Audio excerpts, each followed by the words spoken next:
Russian forces have destroyed 113 Ukrainian drones overnight, some of them targeted an oil refinery in the northwestern Pskov region, causing explosions and fire.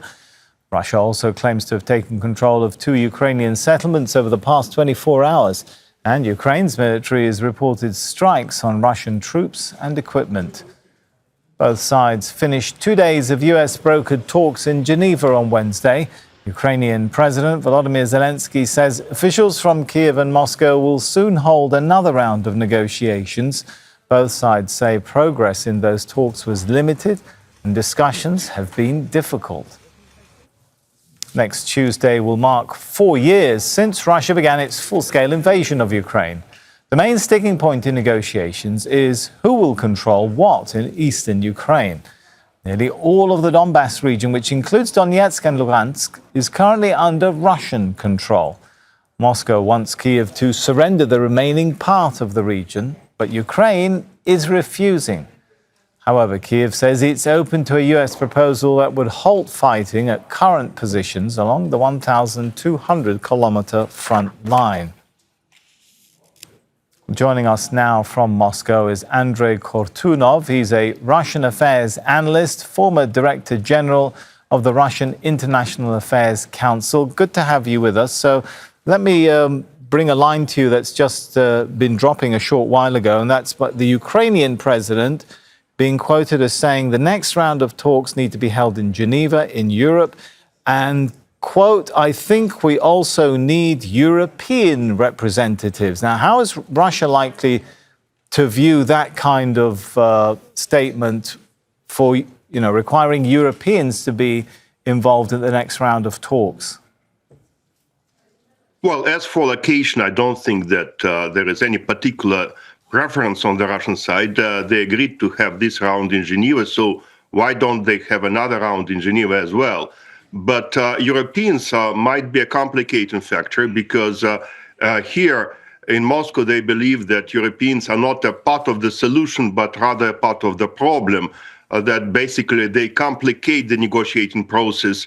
And definitely this is not what people in the Kremlin would like to see. And we know there were no breakthroughs, of course, in the last round of talks in Geneva, but was any progress made on some of these key issues?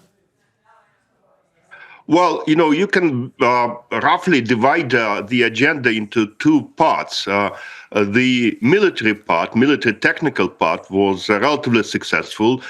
They discussed modalities of a ceasefire, de-escalation means, prisoners of war exchanges, some humanitarian issues, control over the nuclear power plant in Zaporizhia. So that went fairly well, partially because it was based on the previous discussions in Abu Dhabi. However, it seems, we don't know for sure, but it seems that the political discussion was not so successful because it boiled down to very sensitive, very divisive issues like territorial issues, but also the future of the Ukrainian state project. I'm sure that on the Russian side, they raised the issues of the rights of the Russian language, the canonic Orthodox Church rights, and the neutral status of Ukraine, which the Ukrainian side was not very eager to discuss, not to mention making any commitments on. So, given what you've said there about the canonical and linguistic demographics, what do you think Russia's bottom line then will be on thorny issues like ceding territory? Is there any room for maneuver, for compromise from the Russian perspective? Well, given the current line of contact, there might be an opportunity for certain limited land swaps. But I don't think that the Russian side will drop its claim on the territory of Donbass. I think for the Russian leadership, it's a matter of principle, and they stated more than once that either by diplomatic means or by military means, but they intend to put the remaining part of Donbass under their control. Andrey, a lot of focus on the Ukraine-Russia talks, but we can't forget about the Russia-US track. What's been happening there? Well, there was a parallel discussion between Russian and the U.S. representatives on potential economic cooperation between two nations. Apparently, in Russia, they believe that Trump is interested in economic business deals.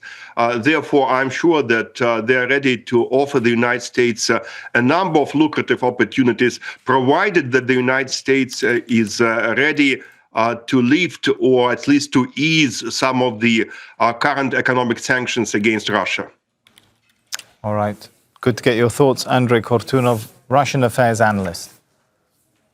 Don't miss out. Get the full picture. Subscribe to Al Jazeera for reliable news, expert insight. Like, share, stay ahead.